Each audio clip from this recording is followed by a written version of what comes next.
Parliament इंतखाबात 2024 के लिए सियासी पार्टी अपना मंशूर चलाने के लिए मुहिम चला रही है। वही इस वक्त मैं मौजूद हूँ राजौरी में, जहाँ पीपल्स डेमोक्रेटिक पार्टी की सरबराह साबिका वज़ीर आला Jammu Kashmir Mehbooba Mufti peoples democratic party और ख़ुद के लिए यहाँ पे मुहिम चला रहे हैं। इनसे बात करेंगे। मैम, जिस तरह से इंतखाबी मुहिम आप चला रहे हैं जम्मू कश्मीर में और आपके दीगर लीडरान भी बार बार एक बात की जा रही कि रोटी, बिजली, सड़क, पानी का मसला जम्मू कश्मीर में ख़ास जो मसला है वो जम्मू कश्मीर के खुसूसी तशख़्ख़ुस का है, रोटी का नहीं है इतना अहम जितना टोपी का है और पगड़ी का है। बिल्कुल सही है कि लोग समझते हैं जो 2019 में हमारे साथ हुआ, जो एक मुस्लिम मेजॉरिटी स्टेट वाहिद है जहां हिंदू, मुस्लिम, सिख, बुद्धिस्ट सभी मज़हब के लोग एक साथ रहते हैं, एक छोटा सा मिनी हिंदुस्तान।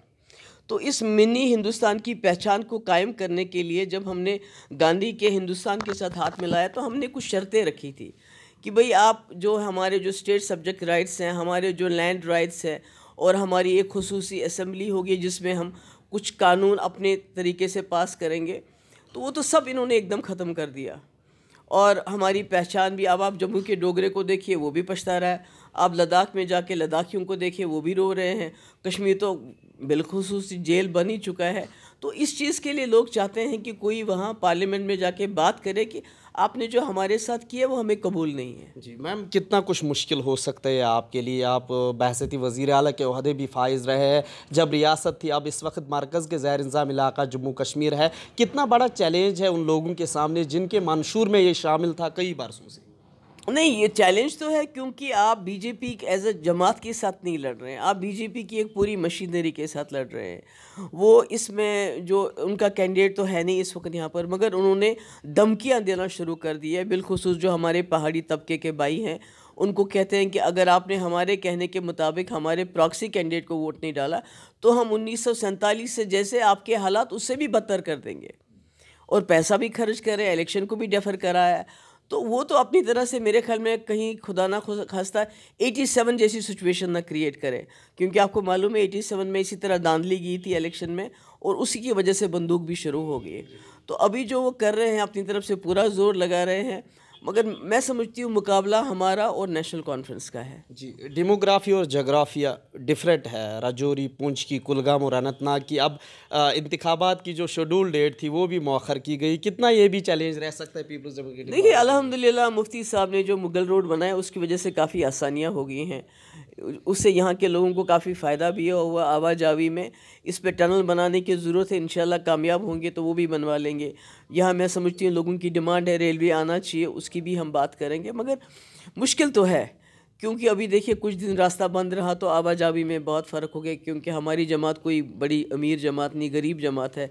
हम चॉपर हायर नहीं कर सकते, हमें बाय रोड ही आना पड़ता है। मुश्किल तो है, मगर अब चूँकि मिला दिया है डिलिमिटेशन से, बीजेपी ने काफ़ी सारी जरीमैंडरिंग की, इधर का इलाका उधर, उधर का इलाका इधर, जो उनको अपना सूट करता है।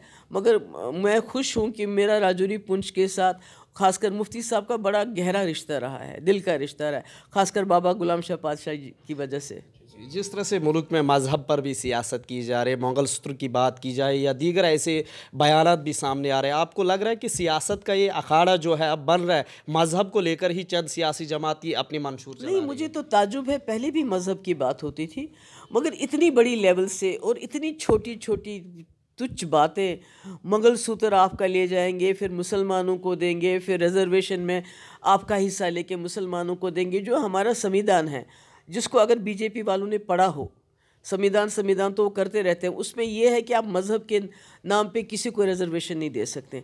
अगर कांग्रेस को देनी होती तो 50 साल पहले दी होती, अगर मंगलसूत्र छीनने होते तो 50 साल से तो कांग्रेस सरकार में। मुझे लगता है कहीं ना कहीं बीजेपी घबरा गई है। जो कांग्रेस का मैनिफेस्टो है, जिसमें 30 लाख नौकरियों की बात है, जिसमें पहला जॉब पक्का करने की बात है, जिसमें औरतों के लिए 50% सरकारी नौकरियों की बात है, जिसमें फार्मर्स के लिए MSP की बात है, जिसमें औरतों को 1 लाख रुपए देने की, यानी बहुत अच्छी अच्छी चीज़ें बताई गई हैं। और उसका राहुल गांधी ने बताया भी है तरीका, ये कैसे मुमकिन है, झूठ नहीं है।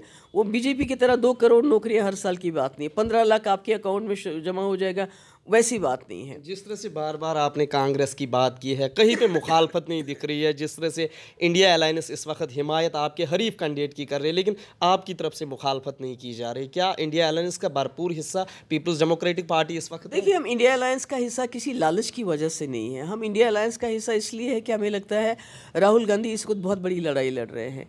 वो गांधी के मुल्क को बचाने की लड़ाई लड़ रहे हैं। वो गोडसे के खिलाफ लड़ रहे हैं। पहले एक गोडसे था जिसने गांधी को मारा, आज हज़ारों गोडसे बीजेपी ने पैदा किए हैं और उनको कंट्रोल करना, उनको फनाह करना ज़्यादा ज़रूरी है। तो इसलिए मुझे लगता है इस मुल्क की गंगा जमुना तहज़ीब जो है, इस मुल्क की जो अपनी एक पहचान है, इसको कहते हैं कि ये गंगा जमुना तहज़ीब है। इस मुल्क की सबसे बड़ी हमारी जो संविधान है, हमारा जो कॉन्स्टिट्यूशन है, जिसको अगर बीजेपी खुदा ना खास्ता दूसरा इलेक्शन जीत जाती है इस वक्त, तो पहला काम तो वो संविधान को ख़त्म करेंगे।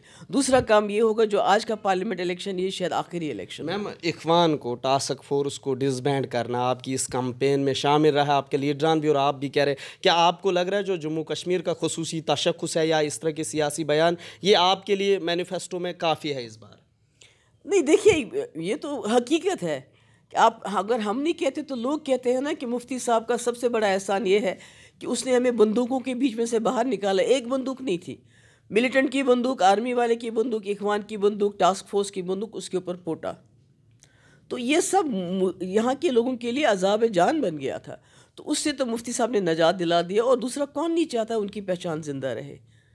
एक डोगरा भी चाहता है, एक लद्दाखी भी चाहता है, एक कश्मीरी भी चाहता है, पहाड़ी चाहता है, गुजर चाहता है, सरदार चाहता है कि उसकी पहचान जैसे है वैसी वो कायम रहे। तो उसको पहचान को ही आप ख़त्म करना चाहते हैं। तो आप, हिंदुस्तान इसलिए हिंदुस्तान है कि यहाँ हर मज़हब के अलग अलग ज़बान बोलने वाले, अलग अलग पोशाकें पहनने वाले लोग हैं।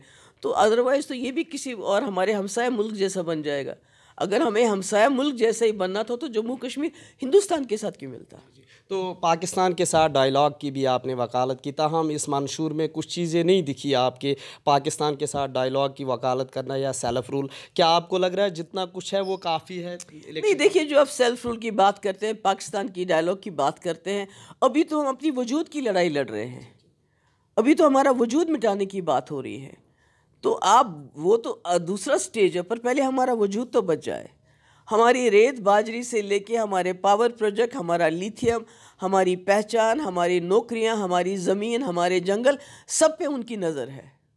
तो पहले तो इस चीज़ को बचाएं, तो उसके बाद दूसरा स्टेप सोच सकते हैं। बहुत बहुत शुक्रिया। ये थे हमारे साथ जम्मू कश्मीर की साबिका वज़ीर आला महबूबा मुफ्ती जी, जिन्होंने कहा कि जम्मू कश्मीर को आइनी खुसूसी हसीयत का इस वक्त अहम पहलू अपने सियासी मंशूर में बनाने की ज़रूरत है। ET भारत उर्दू के लिए राजौरी से मैं मोहम्मद अशरफ।